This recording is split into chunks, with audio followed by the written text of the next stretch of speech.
Jóvenes, ahora vamos a analizar la solución del circuito anterior, del ejemplo anterior, pero ahora aplicando los términos de la segunda ley de Kirchhoff.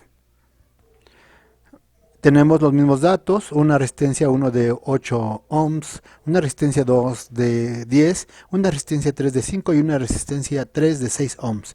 El voltaje de la fuente es igual a 50 volts. Recordar que el voltaje, la caída de tensión 1 o cualesquiera caídas de tensión para el circuito de serie es igual a la corriente total por la resistencia en cuestión. Siempre la corriente va a ser la misma en cada punto del circuito.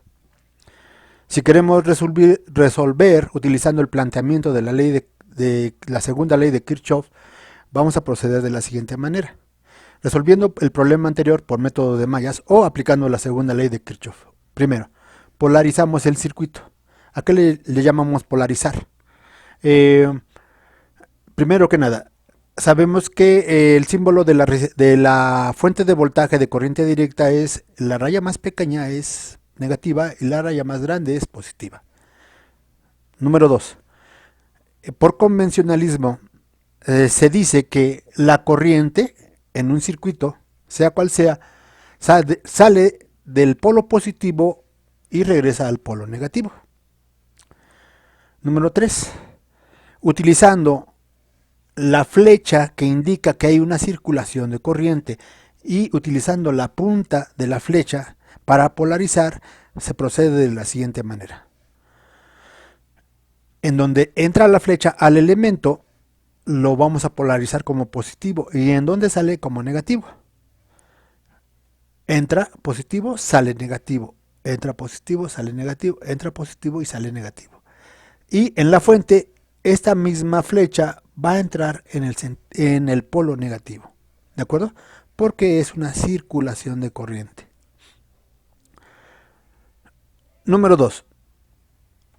Planteamos la segunda ley de Kirchhoff que dice que la sumatoria de los voltajes en una malla cerrada o de las caídas de tensión es igual al voltaje de la fuente y asimismo la sumatoria algebraica de los voltajes dentro de una malla cerrada es igual a 0, donde K toma valores de 1 hasta N.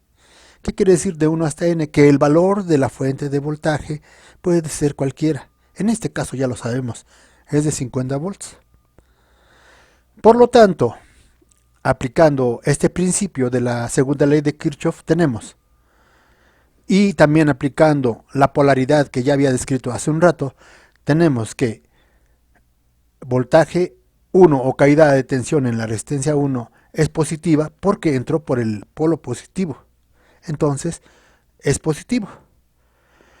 Más la caída de tensión en la resistencia 2, que también es positiva porque entra por el polo positivo, más la caída de tensión en la resistencia 3, más la caída de tensión en la resistencia 4, menos el voltaje de la fuente.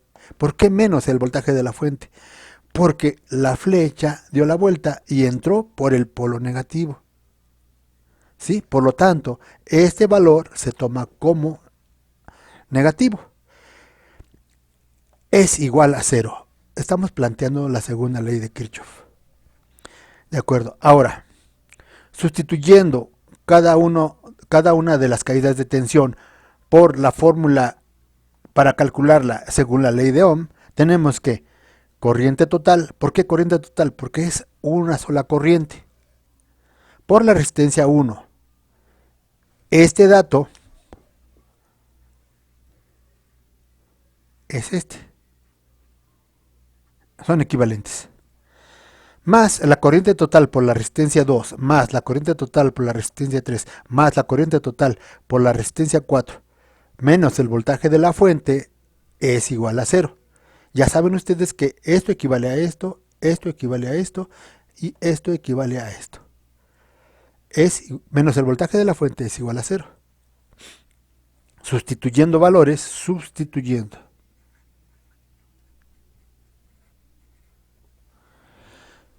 Corriente total. No sabemos cuál es el valor de la corriente total. Por 8. Este valor sí lo conocemos, es este. más corriente total por 10 más corriente total por 5 más corriente total por 6 menos 50. ¿Por qué menos 50? Porque es el valor del voltaje de la fuente. Es igual a 0. Si sumamos estos términos, estos factores que son comunes, porque todos ellos contienen I total, tenemos que 8 más 10 más 5 más 6 que multiplican al factor I total nos van a dar un valor de 29 ohms por la corriente total, menos 50, que está aquí, igual con 0. Por lo tanto, y continuando con esto, tenemos que corriente total por 29, pasamos el valor independiente del lado derecho y como estaba negativo pasa como positivo. ¿Sí? ¿Para qué hicimos ese paso? Para que finalmente despejemos y digamos corriente total va a ser igual a 50 volts entre 29 ohms, el cual nos va a dar un valor de 1.72 amperes. ¿Sí?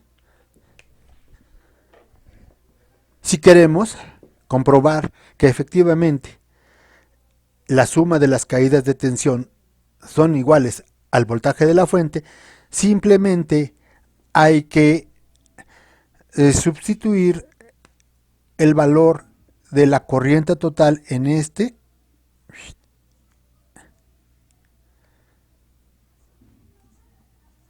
y multiplicarlo por el valor de la sumatoria de las resistencias.